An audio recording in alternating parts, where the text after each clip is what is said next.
부동산 PF는 2012년까지 곤두박질을 치다가 2014년부터 갑자기 급증하기 시작해서 최근까지 계속 늘어왔거든요. PF가 늘고 있다는 소리는 뭐냐면 시장이 박살나고 있습니다. 사람 심리라는 게 결국 내가 자산을 가지고 계신 분들은 이 고통이 언제 끝날지 궁금할 거고, 지금 자산이 별로 없으셨던 분들은 다음 기회를 어떻게 잡아야 되는가, 그게 궁금하실 수 있어요. 2008년에도 금융위기가 왔었죠. 2008년부터 대략 2012년까지는 아마 줄기차게 곤두박질 쳤던 것 같아요. 그리고 나서 2년 정도의 다지는 시간을 갖다가 2014년부터 다시 상승기를 맞이하게 됐습니다. 여러분들도 마찬가지로 지금 이 시장의 바닥이 어디냐, 이게 되게 궁금하실 것 같아요. 이 바닥을 추측할 수 있는 5가지 방법을 여러분들께 말씀을 드리도록 하겠습니다. 자, 첫 번째, 당연히 연준입니다. 제가 작년부터 올해는 아마 내내 어려울 거다 라고 여러분들께 말씀을 드려왔고, 수요와 공급이라는 측면에서 모든 사람들이 얘기를 할 때 저는 수요보다는 더 중요한 게 심리다, 이런 말씀을 드렸어요. 그리고 그 심리는 결국 연준이 이끌어가게 돼요. 물론 연준만을 100% 믿을 수는 없습니다. 연준이라는 건 시장에 영향을 주는 존재이기 때문에 당연히 정치적으로 어떤 해야 될 발언들을 할 때가 많이 있어요. 시장이 자기들 생각대로 움직이지 않을 때 어떤 액션을 취하지만 또 금방 리액션이 좋게 나온다면 말을 바꾸기도 합니다. 그래서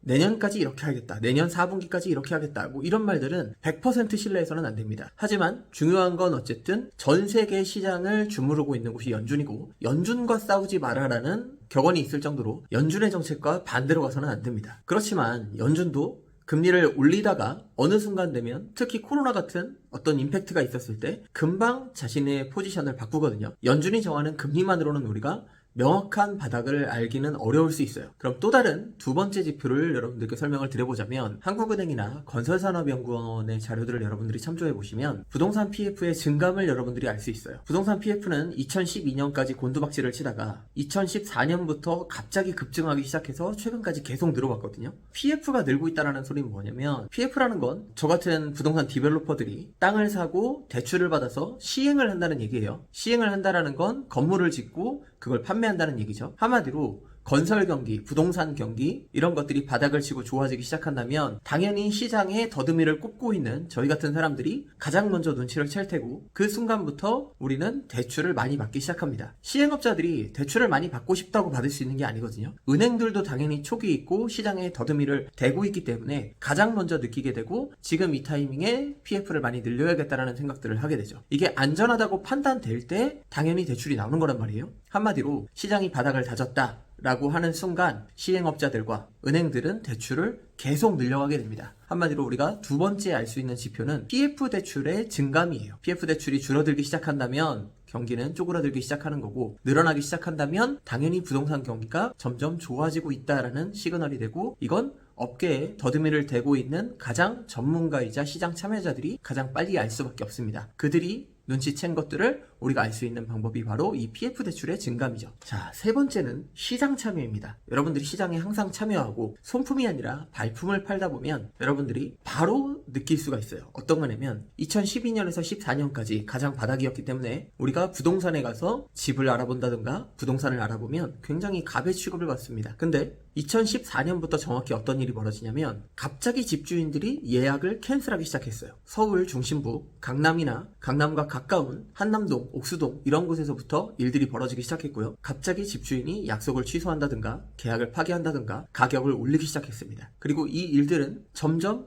강남에서부터 멀어지면서 한강벨트, 인서울, 그 다음에 경기권, 수도권으로 계속 번져나가게 되죠. 한마디로 우리가 시장에 참여하고만 있다면 지금 갑자기 분위기가 묘하게 바뀌어가는구나, 심상치 않구나를 바로 캐치할 수 있다는 거예요. 네 번째로는 정부 정책입니다. 정부의 스탠스도 바뀌어요. 지금까지는 저희가 규제를 점점점 하는 방향으로 갔지만 정부는 점점점 우리에게 혜택을 줍니다. 양도세를 아예 배제해주기도 하고요. 일정 기간 동안 양도세를 물지 않겠다, 뭐 이런 식의 인센티브를 주기도 하고, 당연히 대출 같은 것들도 더 풀어주고 많이 해주기 시작합니다. 심지어 경제부총리나 대통령까지도 나서서 지금 여러분들이 자산을 사야 부자가 됩니다 라는 멘션을 하게 되죠. 서민들은 지금 집 사세요, 서민들은 지금 주식을 사세요, 이런 류의 멘션들을 하게 됩니다. 그리고 마지막으로 다섯 번째는 나와 내 주변 사람들의 심리 지표입니다. 내 주변의 일반인들은 집 산다고 했을 때, 어떤 투자를 한다고 했을 때 재테크 같은 거 하면 큰일 난다던가, 아니면 주식 투자하다 패가 망신한다, 또 지금 집 같은 거 사면 하우스 푸어가 된다,